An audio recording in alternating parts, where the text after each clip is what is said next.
जय हिंद साथियों, एक बार फिर से आपका स्वागत है हमारे इस YouTube चैनल पर। आज हम इस वीडियो के माध्यम से द्रव्य की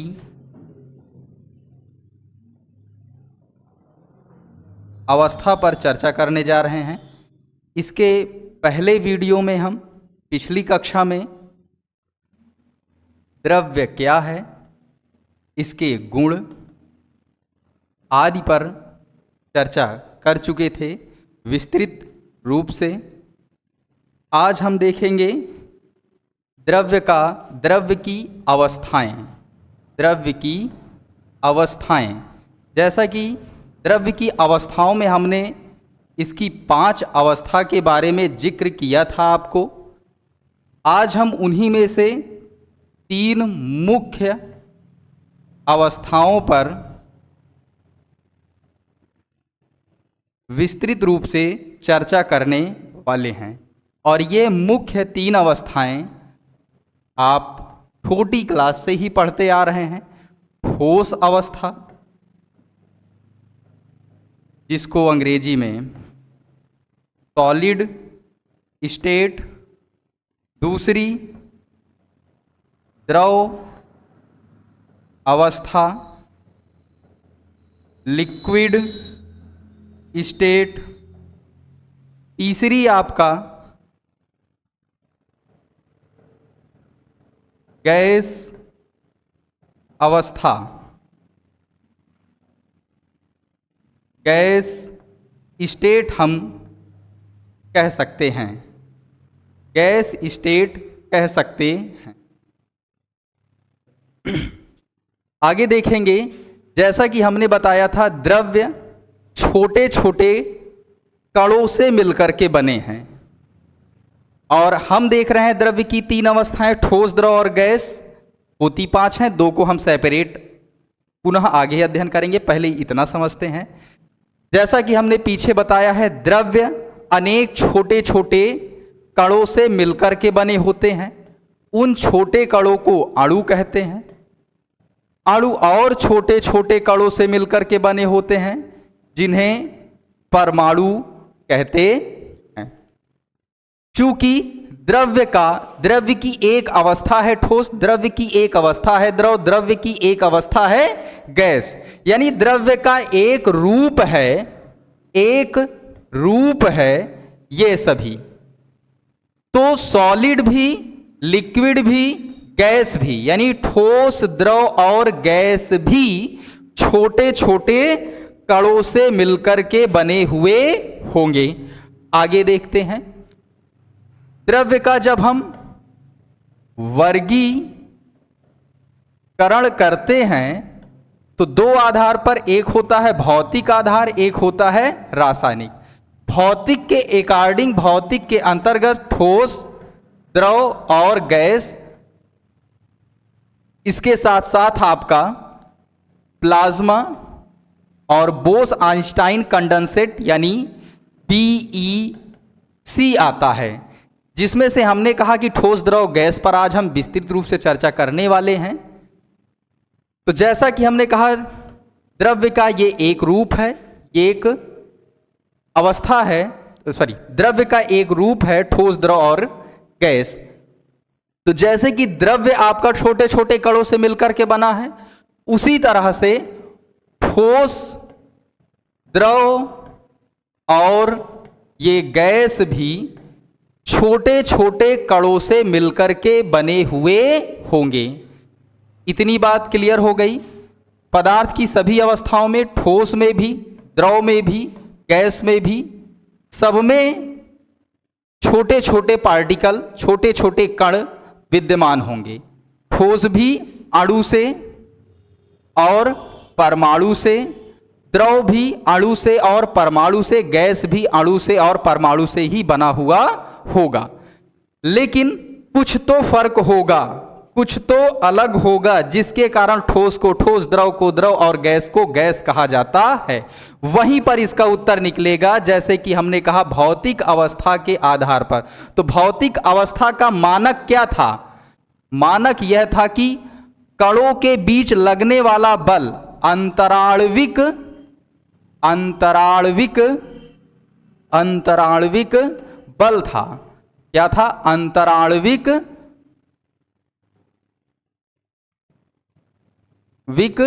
बल, यानी कणों के बीच लगने वाला आकर्षण बल, जिसको हम दूसरे शब्द में सासंजक बल भी कहे थे। तो ध्यान देंगे, जो ठोस हैं इनके बीच जो अंतराण्विक आकर्षण बल या सासंजक बल देखने को मिलेगा, सासंजक बल या अंतराण्विक बल मिलेगा, वो बहुत ही प्रबल होगा। यानी कहने का तात्पर्य है कि स्ट्रांग होगा। द्रव के बीच मध्यम होगा, यानी मीडियम में होगा, मिड में होगा, और गैस में नगण्य, नेग्लेजिबल, ना के बराबर, यानी बहुत कम होगा। जिस कारण से ठोसों के कण, ठोस पदार्थ जिन अवयवी कणों से मिलकर के बना होगा उसके कण बहुत पास पास होंगे। अवयवी कण कैसे होंगे? पास पास होंगे। इसके विपरीत, इसके आगे देखेंगे, जो द्रव के कण होंगे कुछ दूर दूर होंगे, क्योंकि इनके बीच लगने वाला आकर्षण बल मीडियम में है, मध्यम है। जो गैस है ये भी छोटे छोटे कणों से मिलकर के बना हुआ है, लेकिन इन कणों के बीच लगने वाला बल जो है वो नगण्य है, ना के बराबर है, अतः इनके कण बहुत दूर दूर होंगे। इनके बीच ऐसा बल होगा जैसे दो विपरीत लिंग वाले लोग हों। दो विपरीत लिंग वाले लोगों के बीच जिस तरह का आकर्षण होता है उस टाइप का यहां पे आकर्षण देखने को मिलेगा। या यूं कहें हम कि जो ठोस होता है बॉयफ्रेंड और गर्लफ्रेंड वाला फोर्स ऑफ अट्रैक्शन पाया जाता है। इस रिलेशन की भांति या इस रिलेशन में जिस टाइप का आकर्षण होता है उसी तरह से ठोस वाले पार्टिकल के बिटवीन अट्रैक्शन होता है, इसलिए इनके कण एकदम पास पास यानी चिपक कर रहते हैं। जबकि द्रव में हमने क्या कहा? फोर्स ऑफ अट्रैक्शन थोड़ा कम होता है, मीडियम में होता है थोड़ा सा। जब इस रिलेशन में गड़बड़ी आ जाती है तो कुछ दूर दूर वाला मामला हो जाता है। और गैस में इन दोनों का अलग जगह, अगर बिया हो गया तो तुम तीर घाट हम मीर घाट, ऐसा पार्टिकल दूर दूर वाला, अब कोई अट्रैक्शन नहीं, तगड़ो सब दूर दूर हो गए। हम तुम्हारे हैं सनम का मामला था ठोस में, यहां में कुछ चला रहा था, लेकिन यहां पे एकदम हम आपके हैं कौन का मामला। आई होप क्लियर हो गया होगा। आगे चलते हैं पीछे ही। तो जो ठोस होते हैं उनके अवयवी कणों के मध्य लगने वाला आकर्षण बल प्रबल होता है, अर्थात ससंजक बल बहुत ही ज्यादा होता है। द्रव में मध्यम होता है, गैस में ना के बराबर होता है। तो हम और लिख सकते हैं क्या? जो ठोस है, जो द्रव है, जो गैस है, अगर हम आकर्षण बल की बात करें तो सबसे ज्यादा यानी प्रबल जो द्रव है, द्रव में आकर्षण बल, ससंजक बल ठोसों से कम, जो ठोस में आकर्षण बल है उसकी मान से कम द्रव में, लेकिन परंतु गैस से अधिक। पेपर में जब प्रश्न उठाएगा तो इसको आप ध्यान में रखेंगे तो इजीली आप प्रश्न का उत्तर दे लेंगे। जो द्रव होता है, द्रव के जो कण होते हैं उनके मध्य लगने वाला आकर्षण बल जो होता है ठोसों से कम होता है लेकिन गैसों से अधिक होता है, इसलिए इनके कण कुछ पास पास होते हैं। जो गैस होता है उसमें ठोस या द्रव दोनों से कम होता है आकर्षण बल। ठोस के कणों के बीच जो आकर्षण बल है, द्रव के कणों के बीच जो आकर्षण बल है, दोनों की अपेक्षा जब और ज़्यादा कम हो जाता है तो गैस अवस्था आ जाती है। यानी कह सकते हैं गैस में लगने वाला आकर्षण बल, ससंजक बल, कणों के मध्य लगने वाला बल जो होता है ठोस या द्रव से कम। इसीलिए कभी कभी देखा जाता है तो नगण्य कह देते हैं या ना के बराबर या होता ही नहीं है। अब इसी बल को ध्यान में रखते हुए, इसी बल को ध्यान में रखते हुए ठोस, द्रव और गैस के कुछ गुणों को डिटरमाइन किया गया, बताया गया। तो अगर सबसे पहले हम ससंजक या आकर्षण बल की बात करते हैं तो सबसे प्रबल, इसमें मध्यम, इसमें दुर्बल, ना के बराबर, नगण्य।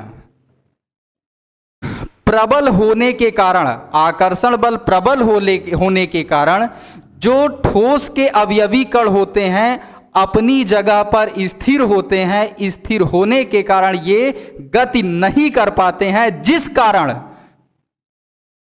जो ठोस होते हैं इनका आयतन और आकार दोनों ही निश्चित हो जाता है। ठोस को चाहे हम कहीं भी रखें, ठोस ठोस जैसा दृढ़ कठोर ही रहेगा, उसका आयतन और आकार हर जगह निश्चित ही रहेगा। जबकि जो द्रव होता है उनके अवयवी कणों के मध्य जो ससंजक बल, आकर्षण बल है, ठोस से कम होने के कारण उनके जो कण होते हैं थोड़ा बहुत गति करते हैं। गति करने के कारण जो इनका आयतन होता है वो हम निश्चित कह सकते हैं या कहते हैं कि निश्चित होता है, लेकिन आकार अनिश्चित हो जाता है। आकार अनिश्चित हो जाता है। ठोस को चाहे हम पेटी में बंद कर दें या कहीं खुली जगह पे रख दें, वह अपना जो स्पेसिफिक आकार है, शेप है, ऑक्युपाई किया हुआ है, सेम वही रखेगा। लेकिन अगर हम किसी द्रव को किसी दूसरे पात्र में, एक पात्र से दूसरे पात्र, दूसरे से तीसरे में रखते हैं, तो जिस तरह का पात्र होगा, जिस आकार का पात्र होगा, उसी पात्र का आकार वह स्वयं ले लेता है, ग्रहण कर लेता है। अर्थात कहने का तात्पर्य आकार अनिश्चित होता है किसका? द्रवों का। जबकि अगर गैस की बात करें तो नगण्य ना के बराबर होने के कारण आकर्षण बल, ये इनके कण जो है फ्री मूवमेंट करते हैं, फ्री होकर के गति करते हैं, इन पर कोई रोक टोक नहीं होता है। तो आयतन और आकार दोनों, आयतन और आकार दोनों अनिश्चित हो जाते हैं।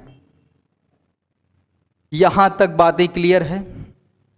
ठोसों में आयतन आकार दोनों निश्चित होता है, द्रव में आयतन निश्चित लेकिन आकार अनिश्चित होता है। गैस की बात करें तो गैस एकदम निहायत, ये समझिए कि एकदम फ्री है, उस पर कोई रोक टोक नहीं है। घर वाले सब पागल हो गए हैं उसके पीछे बनाते बनाते, एकदम सब कुछ उसका अनिश्चित है। आगे चलते हैं। आगे हम बात करेंगे घनत्व की। इसकी बात करेंगे घनत्व की।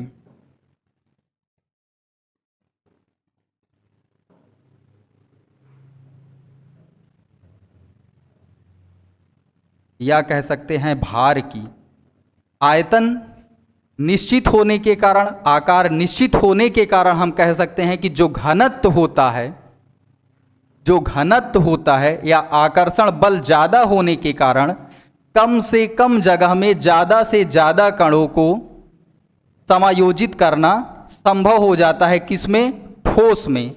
तो ये कह सकते हैं कि ठोसों का घनत्व और भार सर्वाधिक होता है, सबसे अधिक होता है, जबकि द्रव में ठोसों से कम होता है, लेकिन गैसों से अधिक होता है। जो ठोस होते हैं उनके घनत्व और भार की बात करें तो ठोसों का घनत्व और भार सबसे अधिक होता है, जबकि द्रव में ठोसों से कम होता है, गैसों से अधिक होता है। गैस की अगर बात करें तो जो गैस के कण होते हैं स्वतंत्र रूप से गति करने के कारण आयतन भी निश्चित नहीं, आकार भी निश्चित नहीं, तो जिस कारण हमें देखने को मिलता है इनका जो घनत्व होता है